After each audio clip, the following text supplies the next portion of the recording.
የባህር በር የሌላቸው ታዳጊ ሀገራት ከፍተኛ የትራንስፖርት ወጪና በቂ የመሰረተ ልማት አለመሟላትን ጨምሮ ከባድ ፈተናዎች እያጋጠማቸው መሆኑ ይገለጻል። የባህር በር ተጠቃሚነት ለኢኮኖሚ እድገት፣ ለአካባቢ ጥበቃና ለባህር አዋሳኝ አካባቢዎች ደህንነት መጠበቅ ወሳኝ መሆኑ ወይም አስፈላጊ መሆኑ ሲገለጽ፣ ፍትሃዊ የባህር በር ተጠቃሚነት ቀጠናዊ ውህደትን ለማጠናከርና ንግድን ለማሳለጥ የሚያስችል ነው። በዛሬው የመልሕቅ ዝግጅታችን የኢትዮጵያ የባህር በር ጥያቄ የጎረቤት ሀገራት ትብብርና ዲፕሎማሲውን እንመለከታለን። ፍቅርተ ቢተው ነኝ። ባለፉት ዓመታት ኢትዮጵያ ከጎረቤት ሀገራት ጋር በትብብር የመልማት ፍላጎት ከኃይል አማራጭ ይልቅ በህጋዊና ታሪካዊ ማስረጃዎች ለዲፕሎማሲው እንቅስቃሴና ስራ ቅድሚያ በመስጠትና ምርጫዋ በማድረግ እየሰራች መሆኑን በተደጋጋሚ ስትገልጽ ይደመጣል። የባህር በር ጥያቄ በጋራ ተጠቃሚነት መርህ ላይ የተመሰረተ ሲሆን ኢትዮጵያ ቀጠናዊ ትስስርና የጋራ ልማትን በማፋጠን ብሪክስን በመቀላቀል የባለብዙ ወገንና የሁለትዮሽ የዲፕሎማሲ ተጽዕኖን በማስፋት እንዲሁም በሀገራዊ የልማት ስራዎች የተሻለ እንቅስቃሴም እንዳለም ነው። የበለጸጉ ሀገራት ለተከታታይ ትውልድ የሚተርፉ የዲፕሎማሲ አጀንዳ በመቅረጽ ብሔራዊ ጥቅማቸውን ማስከበራቸውን የሚያነሱት የዘርፉ ባለሙያዎች ኢትዮጵያ ዘላቂ ጥቅሟን ለማረጋገጥ መስራት እንዳለባት ይመክራሉ። የኢትዮጵያን የባህር በር የማግኘት ፍላጎት በይፋ በመግለጽ የትውልድን የዘመናት ህልም ጥያቄ ለማሳካት የተጀመረው ጥረት እንዳለ ሆኖ የዲፕሎማሲው እንቅስቃሴ ግንባር ቀደም የሚሰጠው ጉዳይ ነው። በዲፕሎማሲው መስክ የአባይ ወንዝና የባህር በር የማግኘት ጉዳይ ለኢትዮጵያ ዘላቂ የብሔራዊ ጥቅምና የብሔራዊ ደህንነት አብይ የዲፕሎማሲ አጀንዳዎች ናቸው።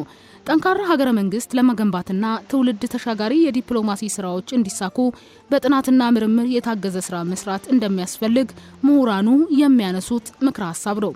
በቀጣይ ኢትዮጵያ በዓለም አቀፍ ደረጃ ያላትን የዲፕሎማሲ ተጽዕኖ አድማስ ከፍ ለማድረግና ብሔራዊ ጥቅሟን ለማስከበር በትኩረት መስራት እንዳለባትም ብዙዎች ይስማሙበታል። የአውሮፓን ቅኝ ግዛት በአፍሪካ መስፋፋትና አዳዲስ ግዛቶች መፍጠር ኢትዮጵያ የነበራትን የባህር በር እንድታጣ ምክንያት እንደሆነም ይነሳል። አሁን ላይ ኢትዮጵያ ተገቢ ባልሆነ መልኩ ያጣችውን የባህር በር ተጠቃሚነት መብቷን ለማስከበር ዓለም አቀፍ ሕግን በጠበቀና ሰላማዊ በሆነ መንገድ ስትራቴጂ ነድፋ እየሰራች ትገኛለች። የኢትዮጵያ የባህር በር ጥያቄ አጀንዳ፣ ፍላጎት፣ ህልሟና እቅዷ እንዲሳካ ምላሽ እንዲያገኝ የቀጠናው ሀገራት ትብብር አስፈላጊነቱ አጠያያቂ አይደለም። በዚህ ረገድ የምስራቅ አፍሪካ ልማት በይነ መንግስታት ኢጋድ በቀጠናው የጎላ አበርክቶ እንዳለው ይገለጻል። ኢጋድ በዓለም አቀፋዊና ቀጠናዊ ጉዳዮች በንቃት በመሳተፍ የአባል ሀገራቱን ወንድማማችነት ያማከለ ትብብርን እንደሚያሳድግም ነው።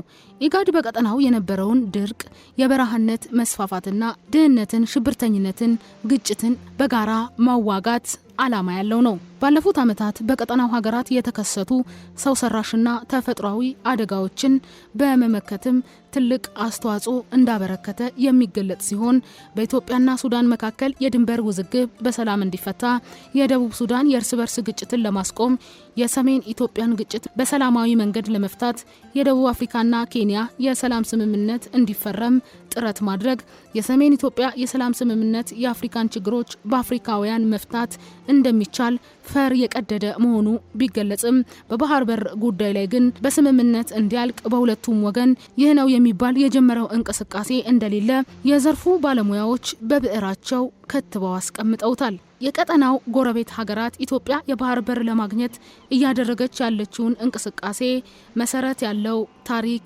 ማስረጃ፣ መረጃ ያለውና ህጋዊ መብት እንዳላት በማመንና በማሳመን ግፊት ማድረግና ድምጽ መሆን አለባቸው። የባህር በር የማግኘት የኢትዮጵያ ፍላጎት ሲሳካ ለቀጠናው ሀገራት ሰላምና መረጋጋት ከማምጣቱም ባለፈ የኢኮኖሚ ተጠቃሚነት እንዲረጋገጥ ያስችላል።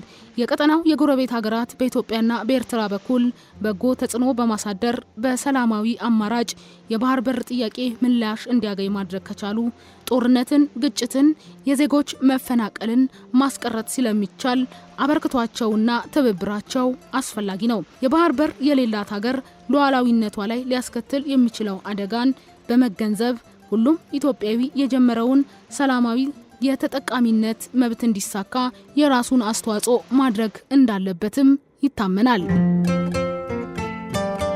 ኢትዮጵያ የባህር በር ለማግኘት የጀመረችው እንቅስቃሴ የጎረቤት ሀገራት ቀጠናዊ ትብብር መንፈስ ሊሰጠው እንደሚገባ ኬንያዊ የዓለም አቀፍ ግንኙነትና የደህንነት ጉዳዮች ተመራማሪ ዶክተር ኤድጋር ጊትዋ መግለጻቸው አይዘነጋም። በአፍሪካ ቀንድ እየተበራከቱ የመጡ የሀያላን ሀገራት የጦር ሰፈራቸውና የባህር ወደቦች ጥቅምና ጉዳት እንዲሁም የባህር በርን በማስመልከት በማብራሪያቸው የዓለም ሀያላን ሀገራትን ጨምሮ በአፍሪካ ቀንድ ቀጠና ከ12 በላይ የጦር ሰፈሮች መኖራቸውን ጠቁመው በዚህም በዓለም ከፍተኛ ወታደራዊ ኃይል ያለበት ቀጠና ሆኗል። እነዚህ የውጭ ኃይሎች በቀጠናው የራሳቸውን ኢኮኖሚ፣ ጂኦፖለቲካና የደህንነት ፍላጎት እንዳላቸው ጠቅሰዋል። በቀጠናው የውጭ ኃይሎች ወታደራዊ ሰፈሮችን ማስፋፋታቸው በሁለት በኩል የተሳለ ቢላ ነው ያሉት ዶክተር ኤድጋር ይህም አዎንታዊና አሉታዊ ተጽዕኖ እንደሚኖረው ነው።